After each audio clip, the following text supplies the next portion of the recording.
Night live stream going here. I believe we have not done a late night stream on this channel since probably this season. Crazy to think we did about 200 of these in a row this past year. Oh my gosh, it's late for me to do one, period. I have no idea how I go into that mode during the year. But anyway, let's pull this draft up. We are going to be hopping into an underdog best ball draft. Of course, this is the $1 million draft tournament style contest on Underdog.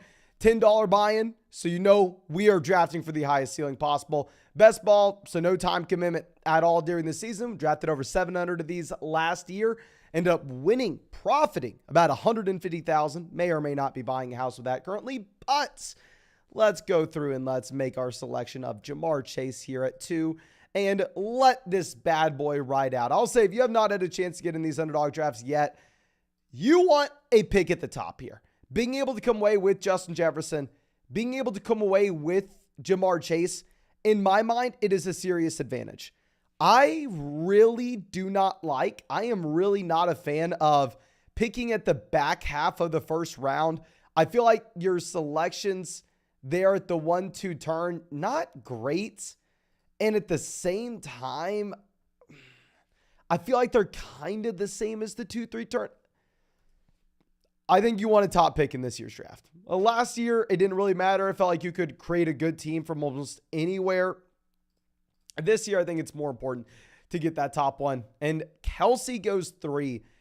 Interesting to see Kelce go ahead of CMC. I personally am not doing it. I'm scared to admit this, of course, but probably fading Kelce this year. After drafting him a ton last year, drafting him a ton the year before, this season, he'll be older than ever. He'll be 34, and he'll be more expensive than ever. I'm just going to have to pass on that one. And Sean coming out with the donation, thank you, my friend, says, got Justin Jefferson at the 4th pick yesterday. Okay, well, I have not seen that yet in an underdog draft this year, my friend. Not seen Justin Jefferson fall that far. That is awesome. Congrats. That is awesome. And we got Noah coming out here, Matthew as well. Matthew asking, how are you doing it without rookies? Rookies are in this draft. Yeah, rookies are in this draft lobby, my friend. So Eckler goes at 8. No real surprises here. Adams 10. Yeah, it looks like there hasn't been anything crazy in this draft. Initially, when this contest opened up, you actually had Davante Adams going before Stephon Diggs. I said it then. I'll stand by it now. I don't understand why anybody would draft Adams ahead of Diggs, given the fact that, hell, with Diggs, you have Josh Allen. With Adams, you don't know. But it looks like people are kind of in agreement with that at this point, as now I'm seeing more and more drafts that actually have Stephon Diggs ahead of Davante Adams. We have A.J. Brown at 11. I think Zach just loves A.J. Brown. I remember Zach drafting a lot of A.J. Brown last year as well, which obviously was phenomenal. Now, Holo Brown says, who's your favorite tight end value pick this year? For me, it's Dallas Goedert. I completely understand why. I will say personally, let me actually tell you the tight end I've drafted the most in these. Let me pull up my exposures. Don't know who it would be off the top of my head. Let me check. I've been waiting a lot on tight ends.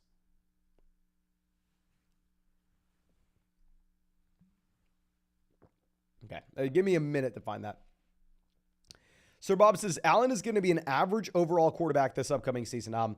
That is a very hot take, my friend. I would not agree with that. I think that you're probably overthinking it a little too much. Okay, but let's go ahead and let's look at our exposures for tight ends.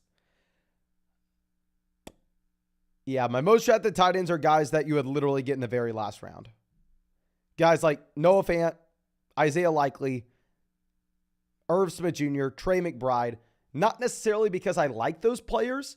I more so just like the draft strategy on how drafts are currently going, of loading up on wide receivers early, running backs in the middle rounds, and then tight ends and quarterbacks very late, which that wasn't my strategy in the past. Last year, that's not what I did. But I think you have to adjust based off the value you find on the board. Sir Bob says, I'd take Mahomes, Burrow, Fields, Hurts, Herbert over him. Holo says, are you high on Noah Fant because of SP. I'm high on Noah Fant because I think he's a very good player. If I'm going to be honest, I drafted a lot of Noah Fant this past season. Didn't necessarily work out. I just think Noah Fant's phenomenal talent. And in terms of phenomenal talent, compared to the other players you're going to be getting the last 3-4 rounds of the draft. Ah, crap. We obviously wanted to come away with T. Higgins here.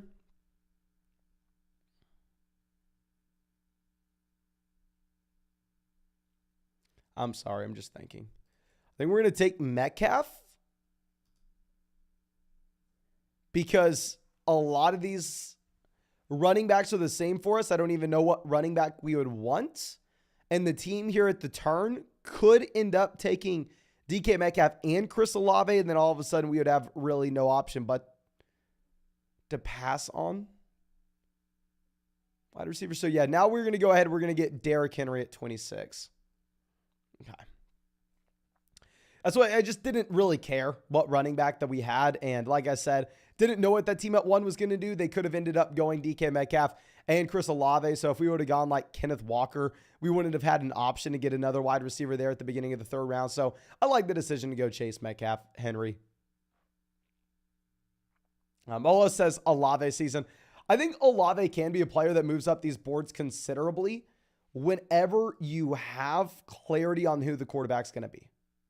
When you have clarity on who the quarterback's going to be, I think we'll probably see him be a consistent 2 to 3 turn pick. But real quick, also, if you haven't signed up for an underdog for whatever reason, if you're not getting in these drafts, like I said, no time commitment during the season at all. You can, of course, always check in to see how your team's doing. Lineup automatically started for you. Ton of fun. The most fun thing that I think you could ever really do on your phone, if I'm going to be honest. Sign up to Underdog Fantasy, promo code FLOCK. They'll match first deposit dollar for dollar up to 100. Find the link in the live chat. Find it in the description. And also available in literally almost every state. These drafts are available pretty much freaking everywhere. Okay. Aiden says, was there a possibility to get Nick Chubb instead of Derrick Henry? Let me know what y'all think in the chat, because obviously you have Nick Chubb as a younger running back. Nick Chubb drafted in 2018. Derrick Henry drafted in 2016. At the same time, maybe you make the argument, well, Mason, the Cleveland Browns, operating under the assumption Deshaun Watson is better this next season. They're going to be a much better offense than what you have in Tennessee. So I completely understand why someone would make the argument, Mason, you want to go ahead and you want to take Nick Chubb ahead of Derrick Henry. In my mind, we're going to do 700 of these drafts. I don't really see that big of a difference one way or another between these guys. And Derrick Henry has an ADP of 21. Nick Chubb has an ADP of 28. So if they fall to the 3rd round, probably should just take Derrick Henry in some of these, because we'll get Nick Chubb in the other ones. I think they're about the same. Okay. But we have Henry, Chubb, Henry. Yeah, most people are still wanting Derrick Henry.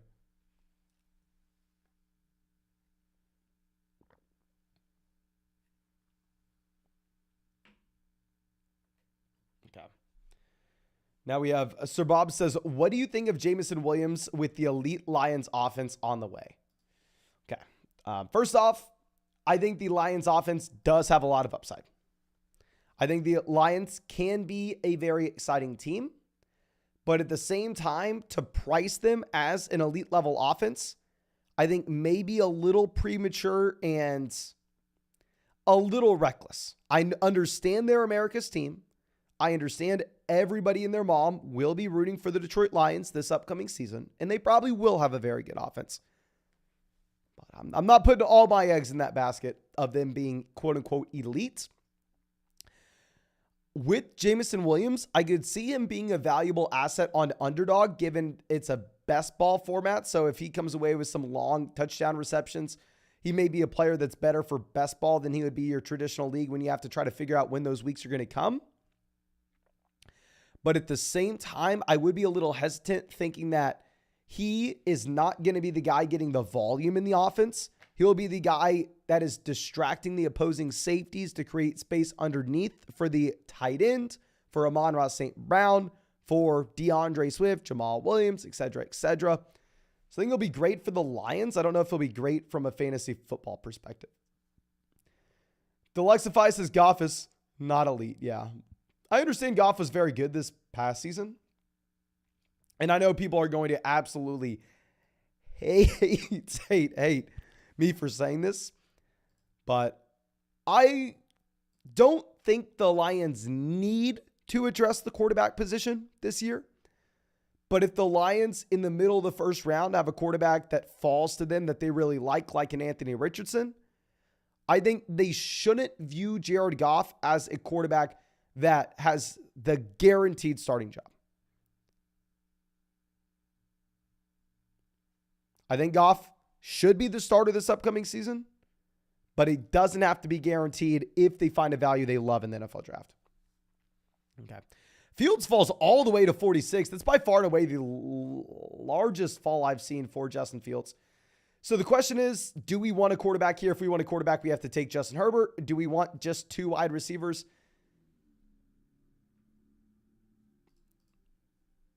I actually kind of like the idea of going through and taking a quarterback if we were going to do so, because if we're looking at this wide receiver tier, I don't necessarily view any of these guys as true league-winning players. I mean, what's the true floor-ceiling combination that we are going to have with all these guys? Let's take Herbert, one more wide receiver in this range, where I could see it being a possibility that Justin Herbert's a top 3 quarterback this upcoming season. I have a hard time imagining Christian Kirk, Drake London, Chris Godwin, Jerry Jeudy, DJ Moore are inside the top 6, 7, 8 wide receivers. Okay.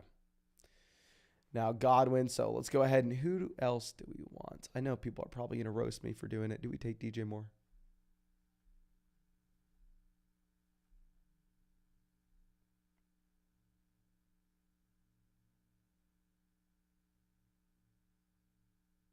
Sorry, I'm thinking.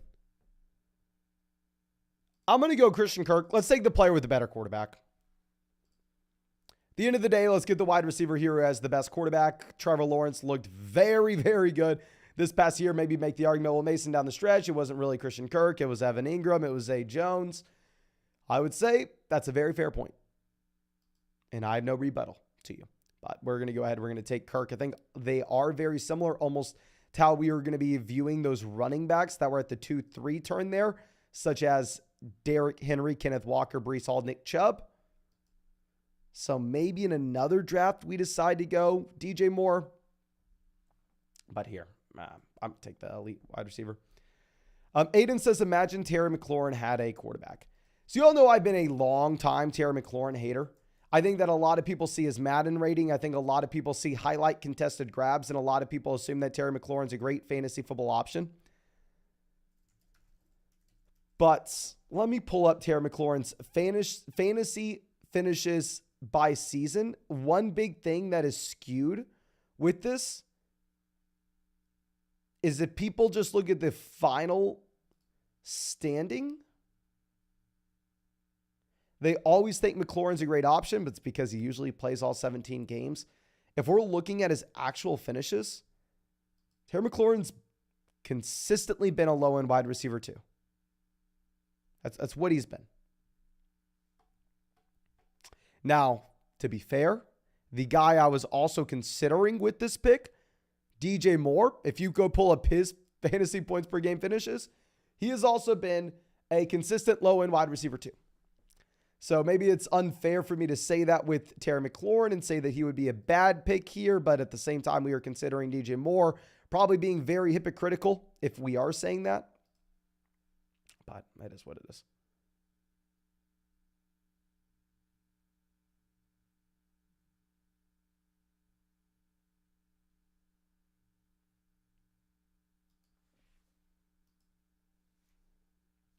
Kobe Short says, do you think football players like Derrick Henry will break what we previously thought as the age cliff? I think it's a possibility. What we actually saw from 2013, 2014, 2015, the 3 classes before Derrick Henry, and why I think that a lot of people are viewing it as an impossibility for Derrick Henry to continue to dominate the way that he has, is those draft classes just had horrible running back prospects. Like the running backs in those classes were very, very bad. Where it wasn't until we had like a Derrick Henry, Ezekiel Elliott, the 2017 running backs also coming in. You could throw the 2015 Todd Gurley. Yes, he was very good. But we had that large stretch of seasons where players coming in did not add value to the running back positional landscape. So it looks like maybe they age out a little bit earlier, but I don't know how much of it exactly has to do with age versus how much of it exactly has to do more so with just those players were very bad inherently. Okay. Now we have Dallas Goedert, 64.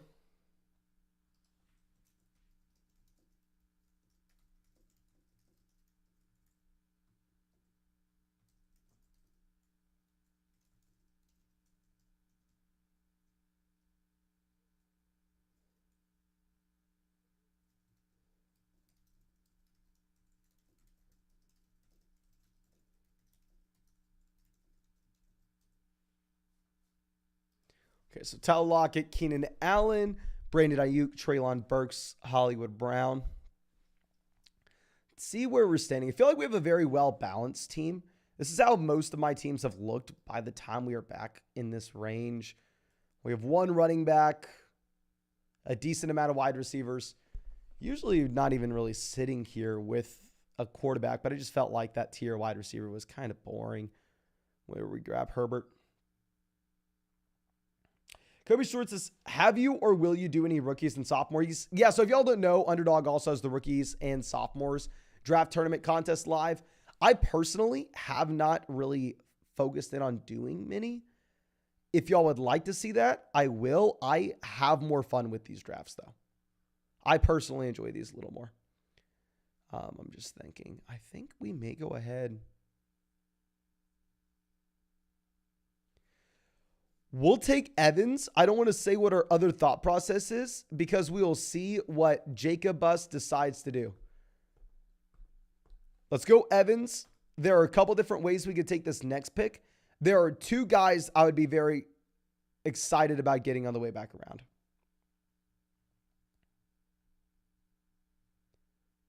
Okay. Let's see what this team does. They go Dameon Pierce. Dameon Pierce was one of those players that we were going to be looking at pick 74. I think that's a good pick by them. Oh my gosh. They take both our guys. They go Dameon Pierce and Jordan Addison. Oh my gosh.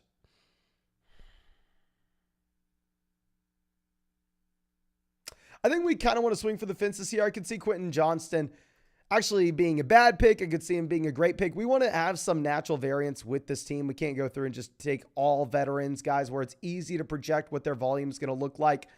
We need to swing for the fences somewhere. I definitely prefer Jordan Addison by a pretty wide margin compared to Quentin Johnston, but it is what it is. Well, we'll take Johnston here at pick 7. Some people have him as the wide receiver 1 in this rookie class.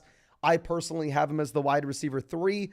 But hell, he could easily be the first guy off the board in the actual NFL draft. Now, Sean says, what do you think the best landing spot would be for JSN and Addison? First off, thanks for the donation, my friend. And second off, JSN obviously going to be a wide receiver that is not necessarily capable of playing almost every wide receiver prototype. He's not going to be someone you're asking to stretch NFL defenses, run deep routes. We almost want him on a team that has that complementary player playing alongside him.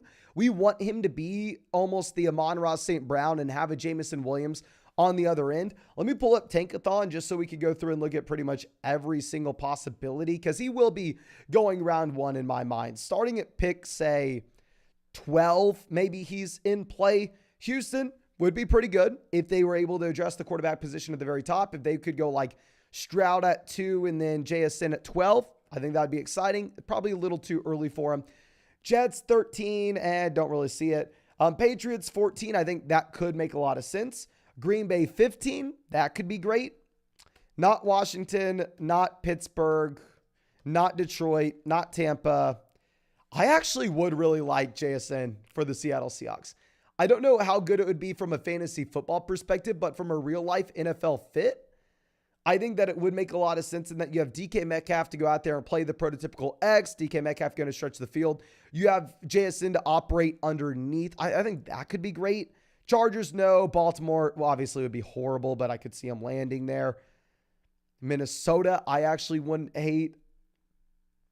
Jacksonville, no. Giants would be great. Buffalo would be great.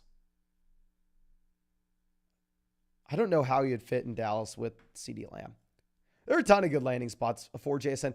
And with Jordan Addison's significantly more flexible in my mind. I think Jordan Addison can almost play any wide receiver role you ask him to on the field. I think he can almost fit into any offense. I don't necessarily think that makes him a better fantasy football option, but in terms of finding a landing spot for him, I'd say almost any player that needed a wide receiver. Okay. Now, Keona says, first time joining the stream live since the offseason. Just wanted to say thanks for all the help this past season and good luck with House. Thank you so much. I truly do appreciate it and happy to have you in this live stream. I see JN in the stream. JN, I meant to text you, my friend. I may or may not just bought a house. So text me and we can talk about it. But Tua goes 87, Bateman 88. Very interesting. This team, I would say, I don't want to rudely say this, but I think it's almost safe to say probably doesn't have a great idea of what they're doing. Eckler, Barkley, Burrow, Stevenson, Lawrence, Dalvin, Dak.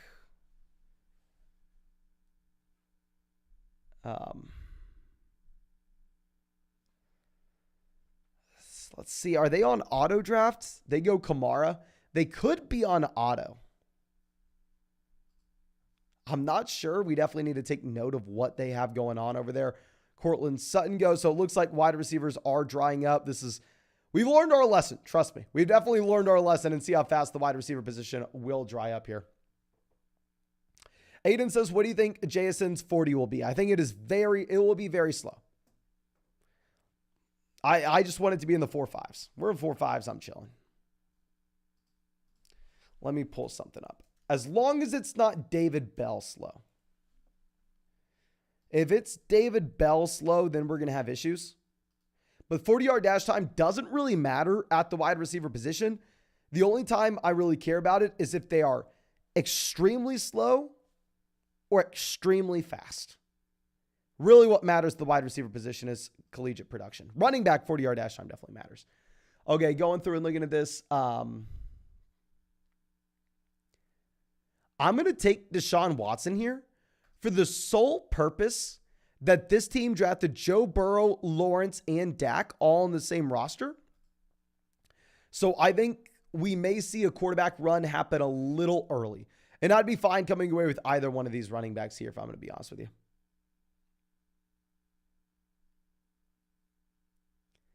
Evan Ingram, Kirk Cousins goes. So I know a lot of people probably want Zach Charbonnet. And I think Zach Charbonnet is a good value here. That's why I was willing to take Deshaun Watson, because I was going to be comfortable with James Conner or Charbonnet falling.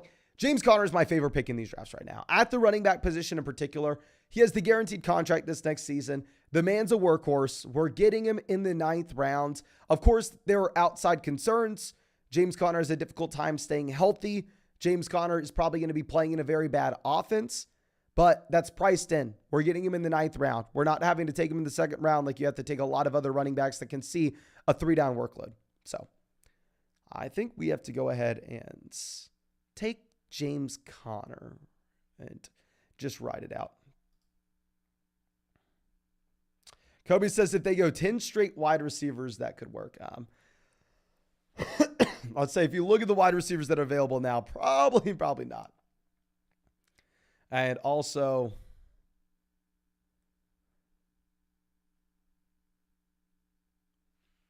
if we're looking at the fact that they need tight ends, it's not working. And there's no way, no. They're Dunskies.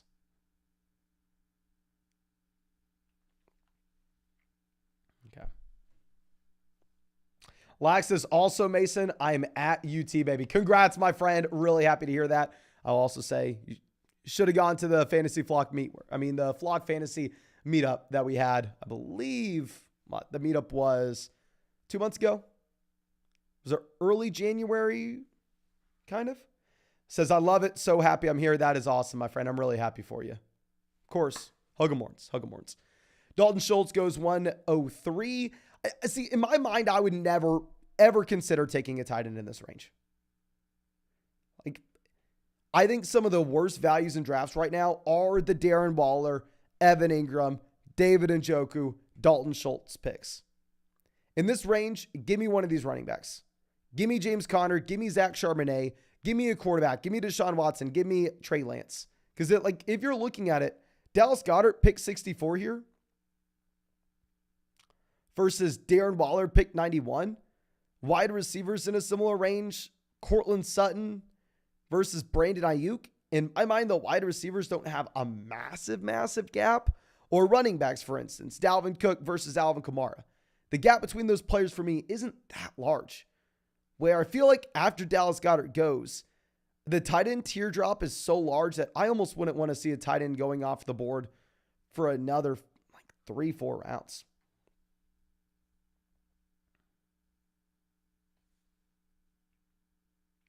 Duke says I won 100% of my best ball leagues when I drafted Swift and Jamal Williams.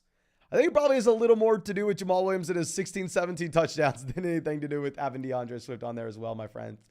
But interesting to say the least. Nick says, who are some of your favorite rookie running backs to target right now? I really been taking the rookie running backs when we're looking very deep in the draft. Like when these contests opened up and Zach Evans was going like in the 18th, 19th round, just taking a lot of him, just essentially taking swings on running backs that very easily 3 months from now could be absolutely nothing. But at the same time, 3 months from now, they could possibly skyrocket in value. That's like what we're looking for, is just trying to find that large swing with players at the very end of the draft. And I think rookie running backs, when they're incredibly cheap,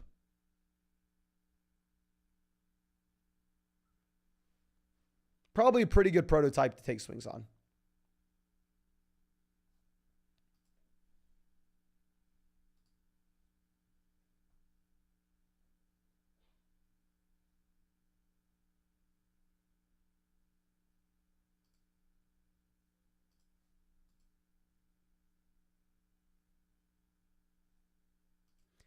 Okay, Russell Wilson, Geno Smith.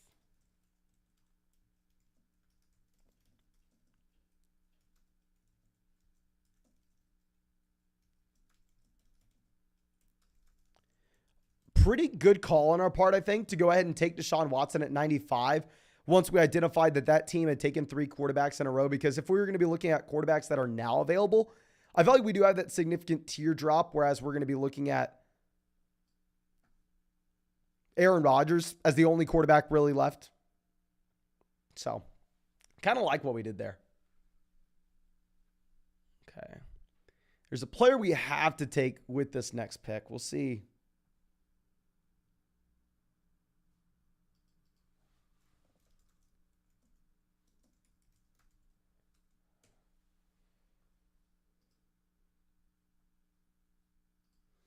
Okay, Frymuth goes 117. I definitely will say if you were taking a tight end in this range, in my mind, Pat Frymuth 117 compared to the tight ends in the previous 2 rounds. I do like that a lot more. If I'm going to be looking in this range, we kind of just have to go ahead, take Joshua Palmer. That way we can have that stack there with Justin Herbert. I want to have some correlation inside that offense.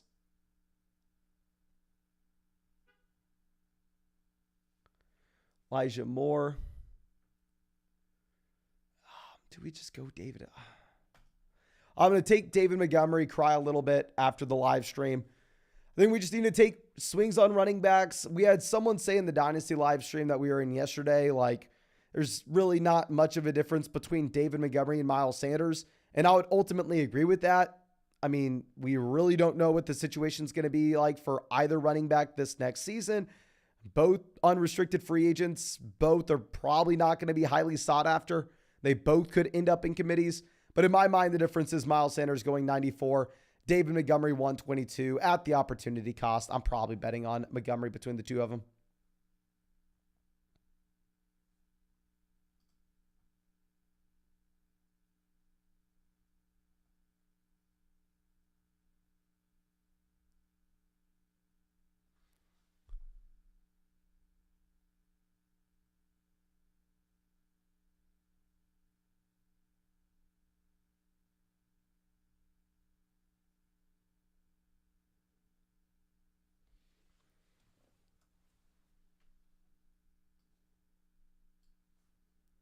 Okay, Kareem Hunt, 126. Hunt's another player, like if we were going to be comparing him to, I don't know, maybe I just really don't like the Miles Sanders value because I feel like maybe Hunt is kind of in a similar situation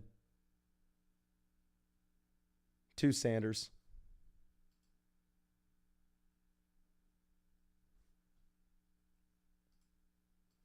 I am sweating my butt off here. Do not have the AC going for whatever reason.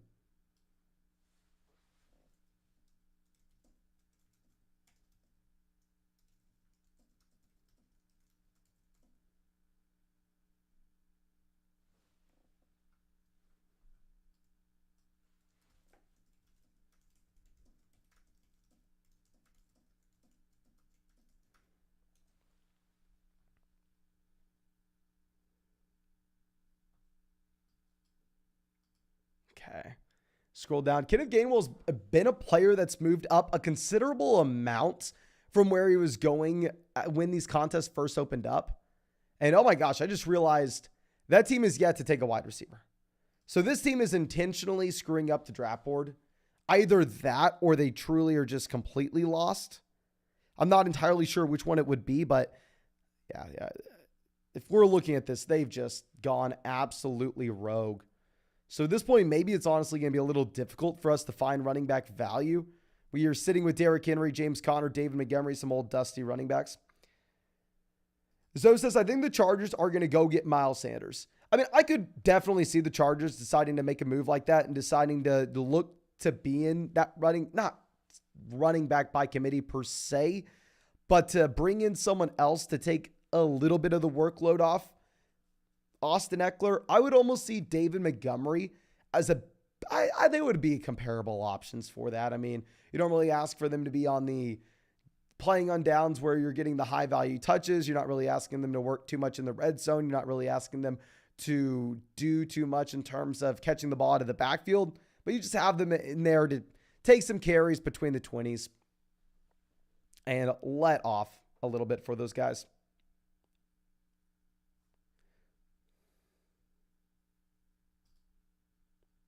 Jared says, would much rather have Hunt from a talent perspective. Honestly, I would probably agree with you. In terms of if we're just talking about a raw talent perspective, maybe you could make an argument that Kareem Hunt is a better player than Montgomery, a better player than Sanders. Now, of course, we have to remember that Kareem Hunt is definitely an older player as well. Hunt drafted 2017. Sanders and Montgomery both drafted 2019. So we do have to keep that in mind.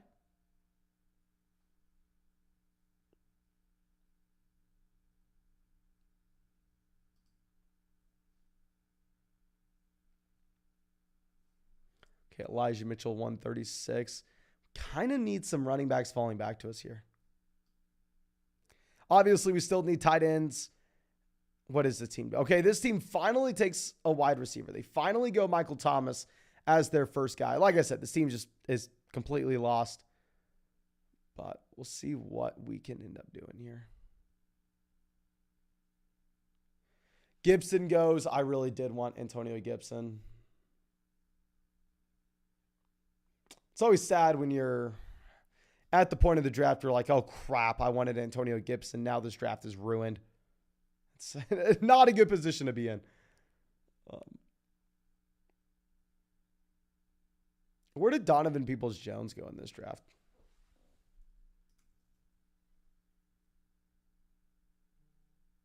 Carr.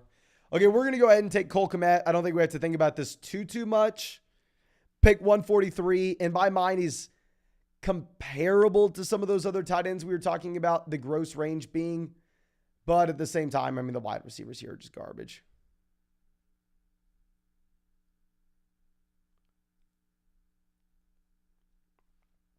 Okay. I think I know what we're going to do with our next pick as well. We're going to... The thing is, Gallup is so much of a better value.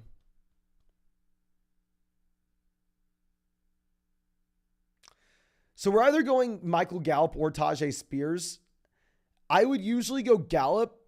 I'm a little hesitant, however, considering the fact that that other team decided to go rogue. I'm going Gallup. F it. The thing is, you have to change your strategy in like little tiebreakers like that. Sometimes if you see a team come through and do what this one did, where they don't take a single wide receiver through the first 11 rounds,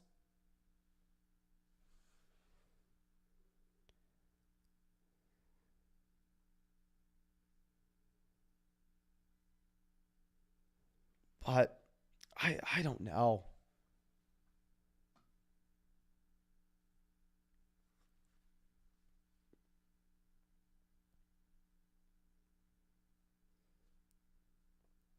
Tommy says, the running back drafted really screwed us, especially with mine, how I built the team at the 103. First off, Tommy, of course, thank you for hopping in the draft with us. And yeah, that's what I was just sitting here thinking of, just like that specific instance of saying, okay, this guy came in, threw a wrench into things where it's hard to plan around someone not taking a wide receiver through the first 10 rounds and just going RB. But Tommy goes Kelce at 3. Higgins, love the Higgins pick. I was pissed that you sniped me on Higgins. Olave, really like the Olave pick as well. Fields, I'm not a big Fields guy, but we were talking crap on Justin Fields and his value when he was going at the 2-3 turn when these opened up. Getting him here at the 4-5 turn, given the rushing upside, I really like it. I probably wouldn't go JS in there. That would just be me. Javonte, good value. Pickens, I'm not a Pickens guy, but I think it's fine value. Sanders, I definitely prefer James Conner over Miles Sanders, but that's just a personal preference. From a roster construction perspective, I probably agree. You definitely want to be going running back. Love the Charbonnet pick. Yeah, so you're rolling with Javonte, Sanders, and Zach Charbonnet. So in a similar position where we are with our running backs, we'll see if Team 8 taking all those RBs has that much of an impact later on in this draft. Okay, Deontay Foreman, 155.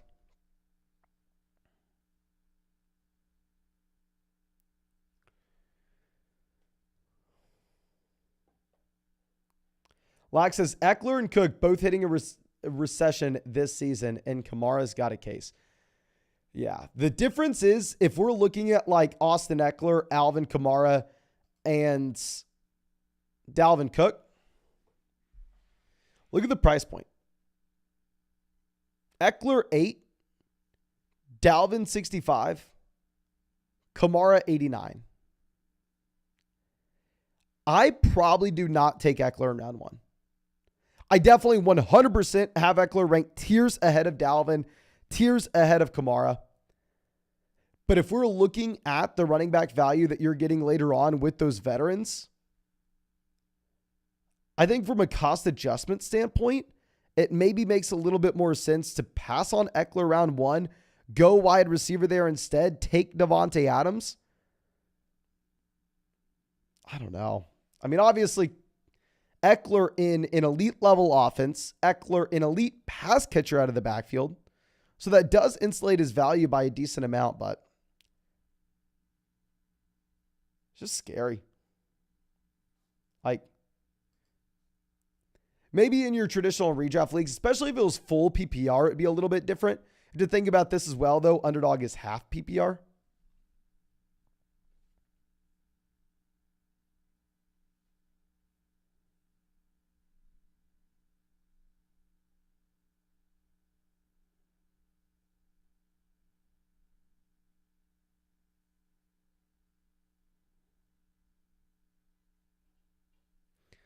Now, Curtis, Claypool, Hodgins, come on, take some more wide receivers. We have 7 of these guys. We're fine with them running these wide receivers off the board. Tank Bigsby goes.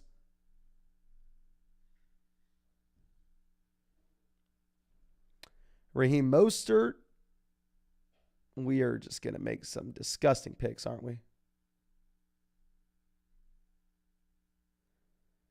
We're going to make some disgusting picks, ladies and gentlemen, but we don't have an option but to make the disgusting picks. I understand Leonard Fournette just got cut, and I have no idea where he's going. I'm not going to be surprised if he does not land somewhere. But Damian Harris isn't under contract next season either. We'd have no idea where he would be. It's not like Leonard Fournette's that old. Like, if we're going to be pulling this up,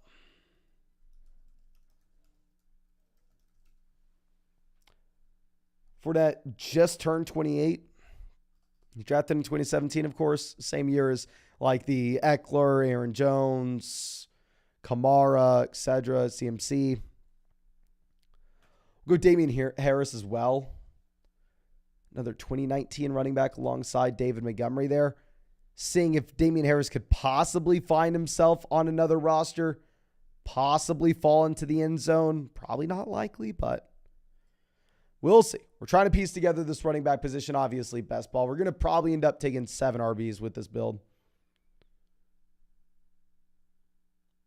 Let's go through. We definitely need to take 3 tight ends minimum. We're good with 2 quarterbacks with both Herbert as well as Deshaun Watson. We'll figure out the rest. Jeff Wilson goes, let me know how bad those Fournette and Harris picks were.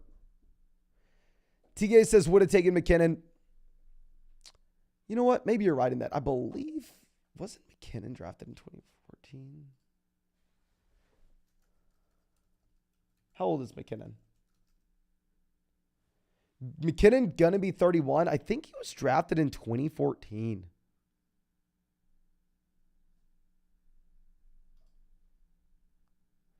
I mean, I understand if we're going to be looking at just statistics. Like,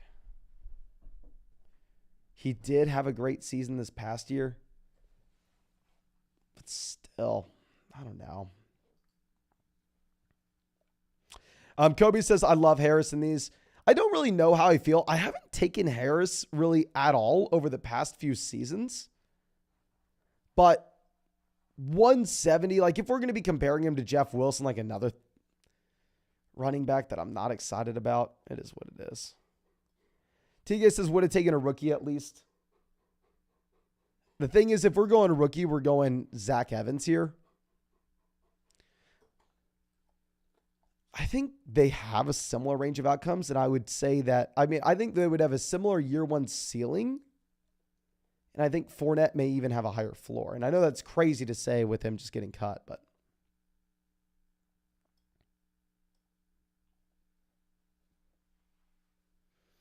now Patterson 178. Duke says he's not a physical runner, more of an RPO, so his age isn't as important as compared to Leonard Fournette. Yeah, I think that's a great point, my friend. And I think that if they were the same age, I definitely think you go Jarrett McKinnon and not thinking of it. But it's like 28-year-old Fournette, 31-year-old McKinnon. I don't know. Maybe it's something I need to think about a little bit more. Obviously, we have the entire offseason. That's a big reason why we're hopping into these drafts right now, so we can come away with those concrete points. But Zach goes Sam Howell, Jordan Love over the past 2 rounds. I want to see, did Zach draft a quarterback earlier? Okay, so he has Daniel Jones, Stafford, Sam Howell, and Jordan Love.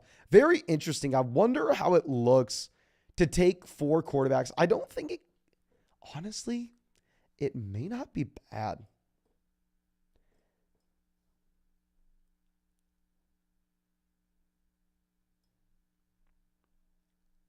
It may be a decent idea to be going through and building some teams around that. Obviously, we would never do it in the 18-round drafts, but considering how nasty like running backs, tight ends, wide receivers are, and you're getting a quarterback that would have upside like an Anthony Richardson in this round,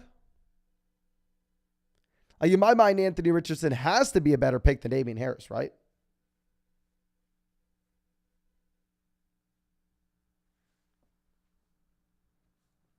I don't know. I think it's an interesting way to go about it, considering these drafts currently have 20 rounds. In the 18-round drafts, I think it'd be horrible. But I think I need to look into that a little bit more. Zach is very good. Zach's a very sharp drafter.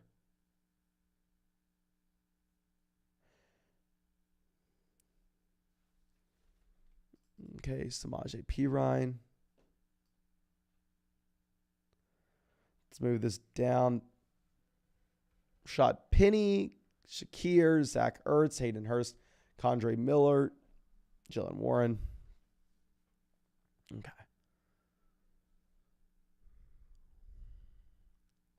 Penny goes 187. We still need 2 more tight ends.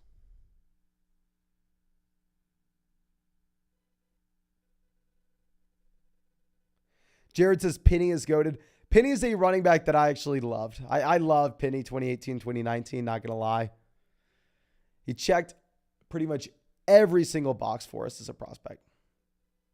He's like one of the highest graded bust prospects that we've had at the running back position since 2018. He was an elite athlete.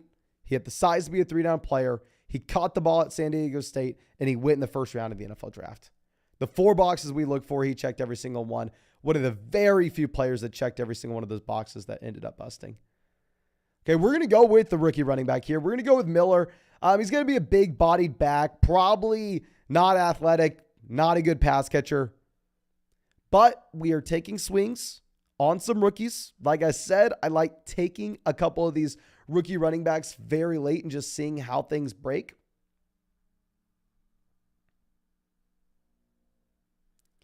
Okay, so Dwayne McBride goes 192.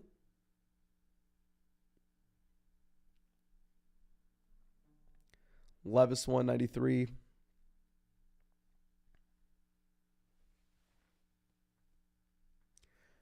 I think we may take Zach Ertz.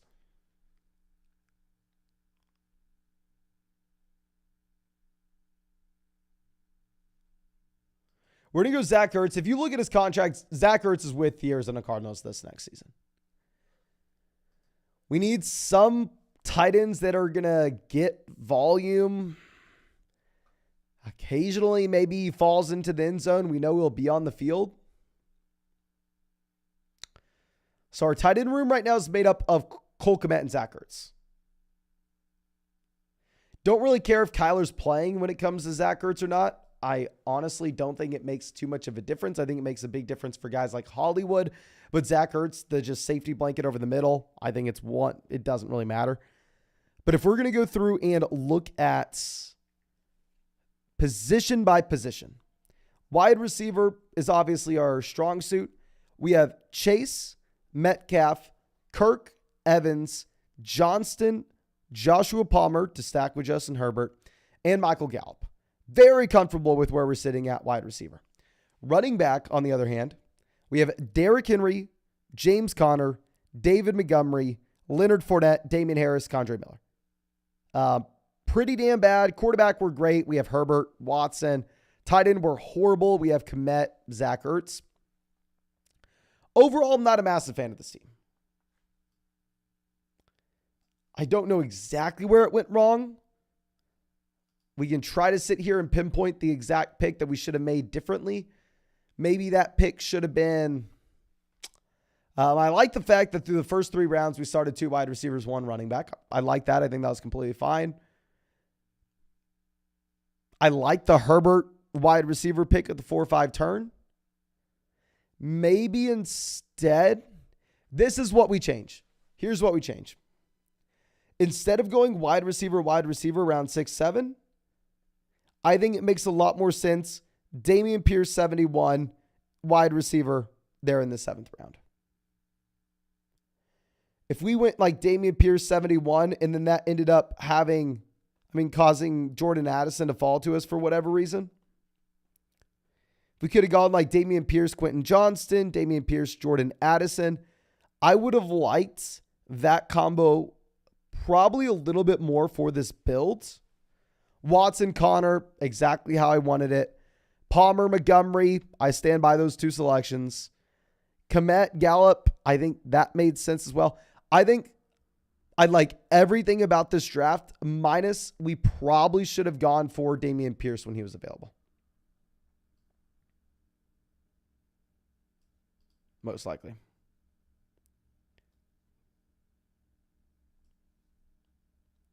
Jared says, Ingram is going to be the tight end 1 overall with the Doug Peterson regime. If y'all don't know, Evan Ingram actually at one point in the 2018 offseason was the tight end 1 overall in dynasty leagues. Like Evan Ingram was ranked as the tight end 1. That's because he came in and had one of the best rookie tight end seasons ever. It's because he was a tight end. Not really. He was just essentially a big slot wide receiver year 1 for the New York Giants. The man had 115 targets, 64 receptions, 722 receiving yards in 15 games played. since then, I mean, he's dealt with injuries, blah, blah, blah. He's only going to be 29 this next year. Hard to figure out what to expect, though. Okay. So let's swing this back around. Okay. Like I said, we're very strong at wide receivers, so I wouldn't mind going ahead and making a 2-7-8-3 build here.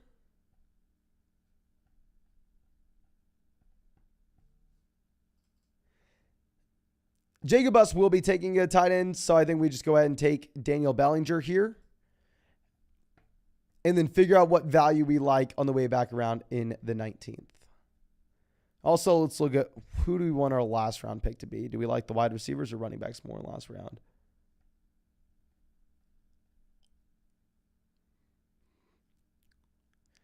Feel a little more comfortable grabbing a probably last round running back there. Or actually, no, there's a specific last round wide receiver we need. Or do we need him? Does this team fundamentally change at all if we have David Bell to stack with Deshaun Watson? No, it does not. No, it does not. We're going to take Terrace Marshall here as our wide receiver 8. Let me go through and let me show off this draft board. Maybe we should have just gone ahead and taken a running back there and then got David Bell in the last round to stack with Watson. I think Terrace Marshall is just probably a pretty good 19th round pick at this time. But let me go through and show this off. And of course, thank you so much hanging out with the draft with us. I'm probably just going to queue up a couple of running backs. It is extremely late. I've been awake since like 5 in the morning. I've been doing so much freaking work. So I'm ready to go ahead and go to sleep. But thank you again.